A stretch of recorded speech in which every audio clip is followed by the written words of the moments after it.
अभी आते हुए देख रहे थे बहुत सारी जहाँ लगी है सब्जी मंडी। आज संडे है, बाजार का दिन है, तो बैठे होंगे बेचारे सब्जी बेच रहे। कभी माँ खरीदने गए कुंजड़े की दुकान में? रोज ही जाते हैं, बहुत सारे लोग जाते हैं। वो दुकान में भी वहाँ भी जाते हैं, सीधे सीधे पहले जहाँ बेचता है उसके पास से सामग्री ले आए। कोई भी हो, लौकी हो, कोई भी सब्जी हो, सीधे सीधे पहली बार संजू भाई ले आए। सोचते अभी तो 10-15 मिनट है, कम से कम एक चक्कर ही लगा लूँ, कहाँ सस्ती मिलती है, कहाँ सस्ती मिलती है। भले ही वह आयु के निषेक उसमें पापों में उस कीमत पूछने में चले जाएंगे, ये नहीं सोचता व्यक्ति कि मैं कहाँ समय बर्बाद कर रहा हूँ, पर 15 मिनट पहले सबका चक्कर लगा के आएंगे कहाँ सस्ता मिलता है। कितना सस्ता मिलेगा? चवन्निया, कितना अंतर होता है। वे जो बैठे हैं वो भी मूर्ख नहीं है, वे कम भी करेंगे तो कहीं मिलेगा तो चवन्नी अठन्नी का अंतर। पर उस चवन्नी अठन्नी बचाने के लिए ये बेशकीमती अमूल्य मनुष्य पर्याय के कितने क्षण व्यर्थ किए। कीमत हमें टकों की है, पैसों की है, जीवन की नहीं है। वही 10 मिनट 15 मिनट जो संजू भाई तुम उस कुंजड़े से लड़ने के लिए समय व्यतीत कर रहे थे, वही कर्मों से लड़ने के लिए भगवान के सामने बैठ के वे 15 मिनट कर्मों की निर्जरा करते तो घर में लाके तुम्हें सब्जी देता, हाथ में लाके तुम्हें सब्जी परसता। पर उससे कुंजड़े से लड़ने के लिए नहीं, वहां तो कल तो 10.5 मिल रही थी, तू 10 दे दे। वहां तो तुम्हें ऐसा किया था, उससे लड़ते लड़ते लड़ते पूरा जीवन बर्बाद कर दिया। पर वही अपने कर्मों से, अपने पापों से लड़ते तो तुम्हें सब्जी खरीदनी जानी नहीं पड़ती। दिगंबर मुनि जैसे लोग तुम्हें मना मना के खिलाने पहुंचते, महाराज जी 1 गिलास तो ले लो, 1 गिलास तो ले लो। क्या करें, क्या करें? आज तक हम उनकी चर्या नहीं समझ पाए, ना उनकी चर्या में अनुरक्त हो पाए। कितनी स्वाधीन परिणति है कि उनको कुछ नहीं करना पड़ता, कुछ कमाना नहीं पड़ता, पर फिर भी सब कुछ मना मना के खिलाते। क्यों संजू भैया? पीछे वाले भैया का नाम क्या है? सैंकी भैया है। सैंकी भैया भोजन तो करते ही होंगे आप? नहीं, सभी करते हैं, पूछना पड़ता है, इसलिए कुछ प्रश्न पूछता हूँ सामूहिक रूप से, क्योंकि शादी भी होती है तो पूछते हैं ना, स्वीकार है क्या? पंचों के सामने पूछने पड़ते हैं को प्रश्न, इसलिए पूछ रहा हूँ। शंकर भैया भोजन तो आप करते ही होंगे, करते हैं ना? भोजन करते हैं तो, और भोजन करते करते कभी कभार कुछ सुनने भी मिलता है क्या? कभी कभार कुछ, ये खत्म हो गया, ये ले आओ, बच्चों की फीस भरनी है, उसके कपड़े खत्म हो गए। बेचारे कितना कितना कितना कमाते हैं, कि दोनों हाथों से कमाते हैं ना, एक नहीं दोनों हाथों से, इधर से भी आ उधर से आए, बस अभी सारंग तो आ जान दो महाराज फिर बताए। सुबह शाम दिन रात बेचारे दोनों हाथों से कमाते हैं, पर एक हाथ से भी शांति से, एक हाथ से भी बेचारे शांति से नहीं खा पाते। उसी समय पे माताओं को बताना पड़ता है कि नमक खत्म हो गया है, कल ले नहीं आओगे, तो फिर बेचारा दोनों हाथों से कमा कमा के लौटा रहा है, फिर भी शांति से एक हाथ से खा नहीं पा रहा है। और दिगंबर साधु की चर्या देखो, वे एक हाथ से भी भानु कमाते नहीं है, दोनों हाथों से मस्ती में खाते हैं। ये होती है उनकी चर्या। कमाने के लिए तुम्हें दोनों हाथ लगे, एक हाथ से भी शांति से खा नहीं पाते। खाने बैठो, बाकी कुछ नहीं पूछे सौदरम, तो इतना तो प्रश्न पूछते ही पूछते कैसा लगा, बाकी कुछ पूछे सुनाए नहीं सुनाए, इतना तो उत्तर देना ही पड़ता है, कैसा लगा। और सही नहीं कहो अखिलेश तो शाम की व्यवस्था नहीं होती, कह नहीं पड़ते, जैसे ही हो मुंह में तो अच्छा लगा, अब झूठ बोले तो पाप, खाओ बेचारा, क्या करे, प्रयोगशाला है सबसे बड़ी। क्यों ये सब कुछ करना पड़ा, क्यों सब कुछ करना पड़ा? क्योंकि उनकी चर्या में हम अनुरक्त नहीं हो पाए। हम ये सोचते रहे वो अपनी चर्या करे, हम अपनी चर्या करें, उनकी चर्या में अनुरक्त होते हुए 5 पापों को छोड़ने का प्रयास करो ना, तभी तो काम होगा, तभी तो काम होगा। एक एक क्षण, एक एक समय उन पापों में व्यतीत किया। यहाँ कवि बार बार प्रेरणा दे रहे हैं, सोचो समझो विचार करो, वह उन्हीं जैसी चर्या में यह चित्त सदा अनुरक्त रहे। कैसे रहे, किस प्रकार से हम अनुरक्त रहे? तुरंत प्रश्न पूछने से पहले ही कवि ने कहा, पढ़ते एक साथ अगली एक पंक्ति को, 2 पंक्ति को, नहीं सताऊं किसी जीव को, झूठ कभी नहीं कहा करूं, पर धन वनिता पर न लुभा, संतोषामृत पिया करूं। ये है संतोषामृत। पर हमारे पास कहाँ संतोषामृत है? पांचों पापों का नाम ले लिया, कितना कितना सोच समझ कर कवि ने लिखा है। विचार करो, नहीं सताऊं किसी जीव को, अहिंसा। पहला व्रत जो निर्ग्रंथ मुनिराजों के 5 महाव्रत होते हैं, जो उनकी मुख्य चर्या है, उन 5 मुख्य चर्या का एक देश कथन श्रावकों के लिए भी कर रहे हैं। नहीं सताऊं किसी जीव को, झूठ कभी नहीं कहाँ करूं। दूसरा पाप झूठ।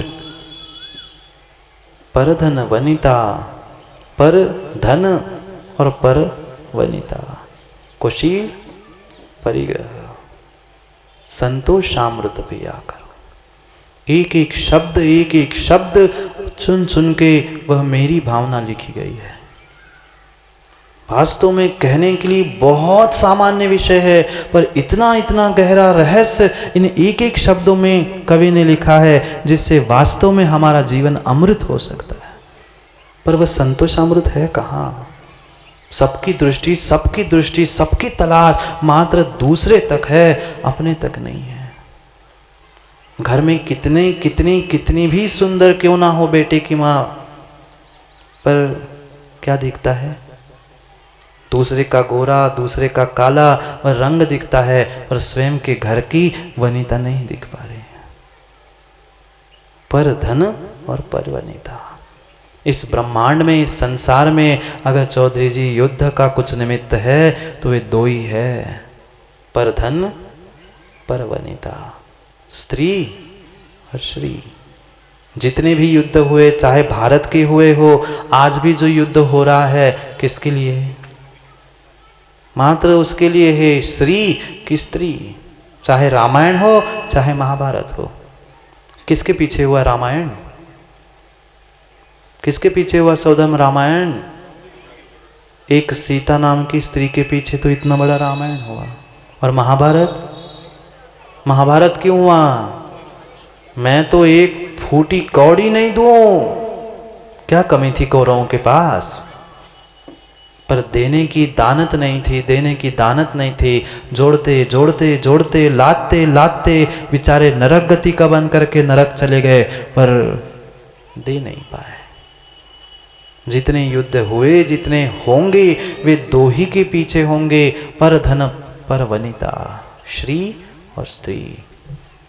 क्या कमी होती है राजाओं के पास? क्या कमी होती है? इतने बड़े बड़े महल, फिर भी एक राजा दूसरे राजा पर हमला करता है। क्यों?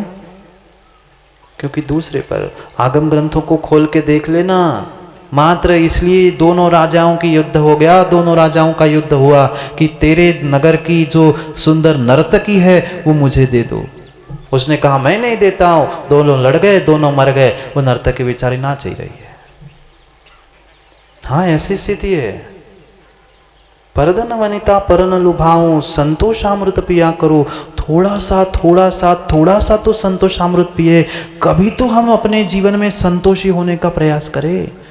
मात्र धन के ही विषय में नहीं, सभी विषय में थोड़ा सा हमें संतोष धारण करने की आवश्यकता है। समस्या जीवों के साथ यही है अखिलेश जी, कि उनके पास ना संतोष है ना धैर्य है।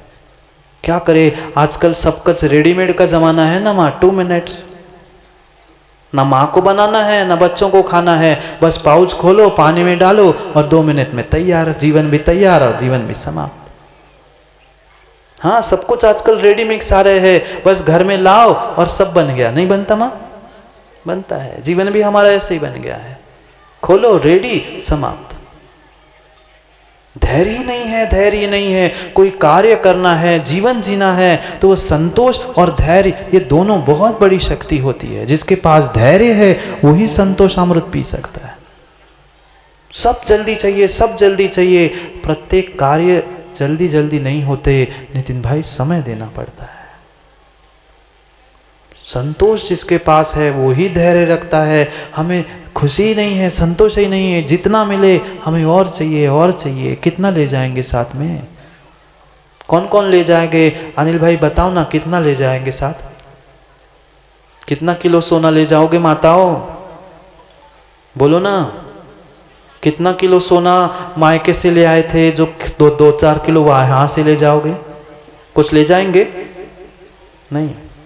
सोना नहीं ले जाएंगे, गहने आभूषण नहीं ले जाएंगे, वस्त्र तो ले जाएंगे, वस्त्र ले जाएंगे ना।